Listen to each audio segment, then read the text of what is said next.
Wood smoking all my dragons, divine righteous, almighty greats overachieving, never slacking. We got a big dragon right now. This is Ngannou. Francis Ngannou exposes Dana White in UFC to Joe Rogan. I gotta hop into this because I've heard a lot about the UFC, heard a lot about Dana White, mixed reviews.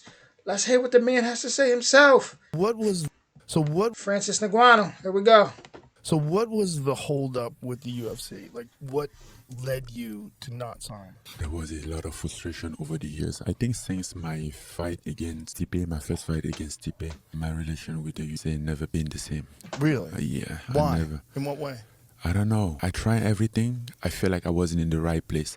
And after that, then I get the Derek Lewis fight, who was like the worst fight, and that didn't help me at all. I think from that moment I was already put in some position out there because I came back, I won multiple fights, and they came with a new deal.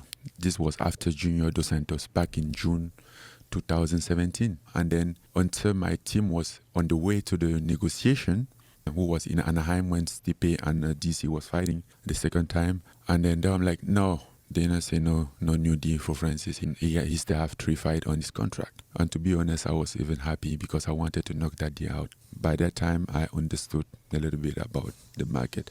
I just wanted to fight out my contract and renegotiate as free. But a month after, we get a call from Hunter or somebody there. Yeah, they said, let's talk about a new deal for Francis. And at that time, like, there's not a new deal. We just want to fight, It's already September, and my last fight was in June. I want to fight. So the new deal staff be holding me back. They didn't give me a fight. Because they wanted you to sign a new deal. They wanted me to fight. You didn't want to sign a new deal. You wanted to fight your contract down. I wanted to fight my contract down. It's crazy how everybody was like shooting Francis down because of what he was going through, even though no one really knew like the inner workings.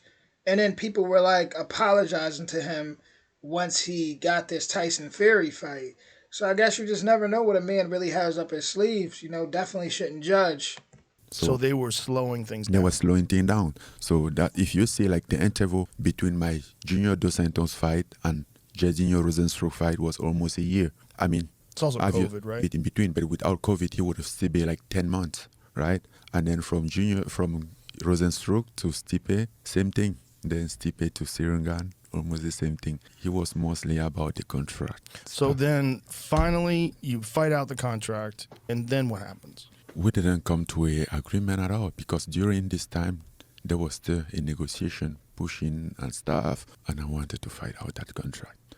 Proposal of money, obviously they know my position because I was pressured financially. When you have a fight, you expect to fight at least at that level. At that moment, I was expecting to fight at least 2 or 3 times a year, right? Then I get to the point that I have one fight, I have nothing. So I was limited of income, stuff like that.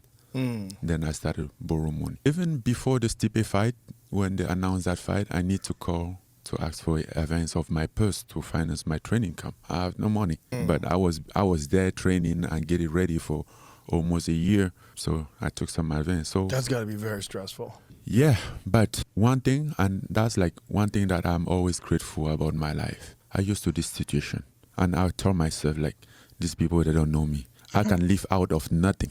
I live in this. That's that African mindset right there. Shoot, that's that third world country mindset, period. I could live out of nothing. He said, these people, they don't know me. They don't know me. He come from nothing. You ever see them kids over in Africa that be training, boxing and working out? I mean, they're lifting, using bricks as dumbbells. And I seen one guy used Crocs as pads. I mean, just different mindset. I live in the street, bro. Yeah. And then I'm here in Las Vegas. You think like, okay, I don't fight. I just have to change everything. I'm able to live out of the bare minimum. And I don't care if I walk around, you guys say, oh, champ, oh, that's a UFC contender, whatever it is. Man, I just live based off what is in my base of my asset. I don't live beyond that. That's why I don't really trust those credit card system or those loan and stuff.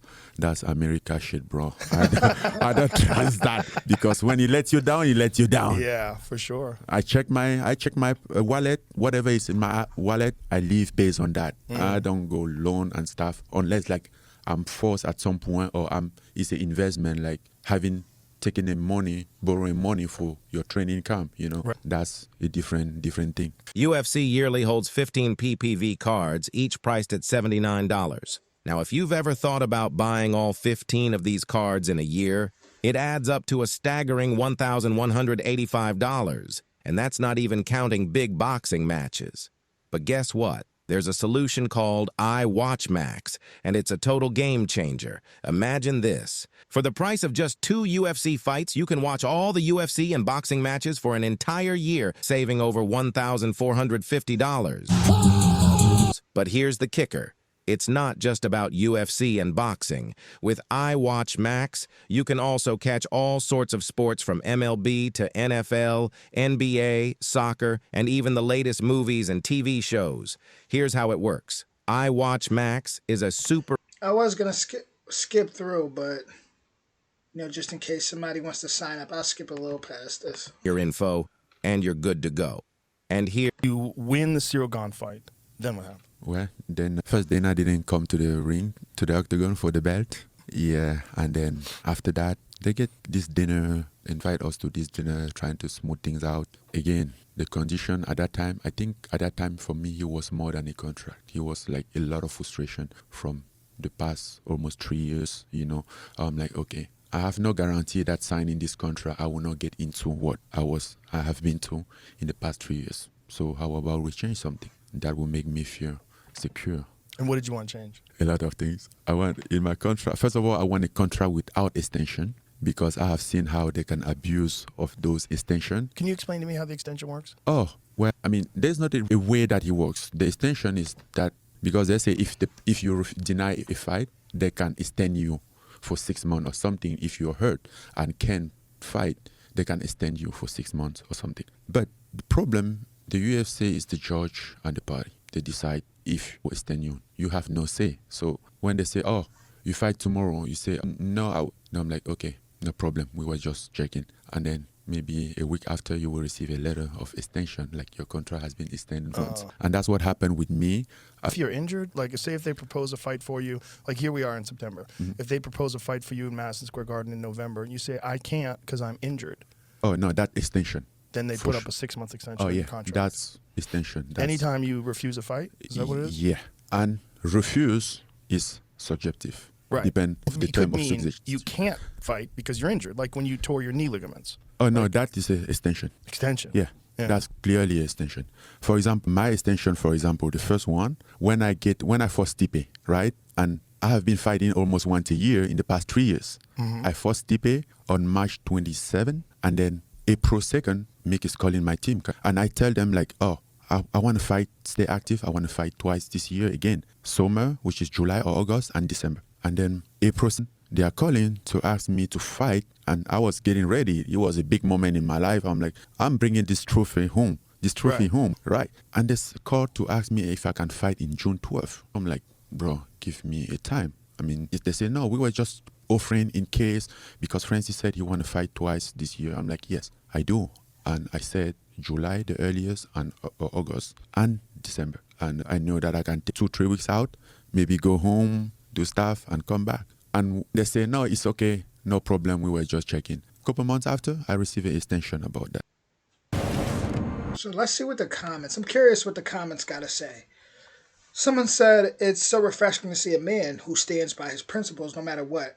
Man, respect to him. I agree. Someone else said, for such a violent and frightening man, he is incredibly soft-spoken. Yeah, I agree with that too. Someone else said, I hope this man shocks the world for a number of reasons. This man suffered to be where he is at this moment of his life. I wish him nothing but abundance of wealth and good health. Man, these are some awesome comments. This is a man that stands on his principles, coming from nothing. He knows he is a good man and works hard. He knows his worth and will work for whoever pays him. Dana is out of touch. Man, so I'm all the comments seem to be bigging him up, which is awesome. I also fully do think, as I seen one of the comments say, that Joe Rogan probably definitely knows how the contracts go, but sometimes you gotta act like that, especially when you're teaching the people. But yeah, Francis stood on his principle, and it definitely was refreshing to see him get this Tyson Fury fight, and see so many people just kind of like, oh wow, wow, so you knew what you were doing. Like, the underdog's winning. And Tyson Fury is no joke. At the end of the day, I'm definitely going to be watching that fight. Tyson Fury is he's no joke at heavyweight boxing. So to see him cross over and follow his dream, because Francis always wanted to do that, that is definitely inspiring. So I wonder if you guys are watching. If you're not, tune into that. With that being said, original link in the description. And I'll see you guys soon. Much love.